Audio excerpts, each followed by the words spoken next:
वालेकुम, क्या हाल चाल है यूट्यूब सपोर्टर। उम्मीद करता हूँ कि आप सब खैरियत से होंगे। आज का मेरा व्लॉग है। आपको आज मैं अपने गांव की दिखाता हूँ कि क्या हालात है आज क्या चल रहा है हालात। देखिए अभी आपको दिखाता हूँ आगे। देखिए मैं अपने रकमे में आया हूँ, फिर आपको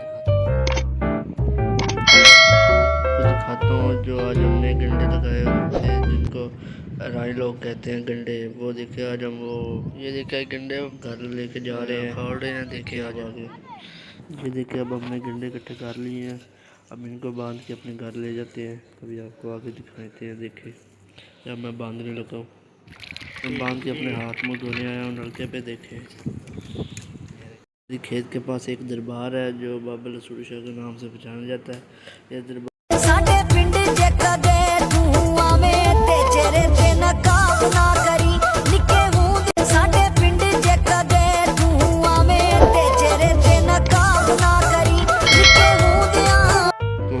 लोग करते हैं।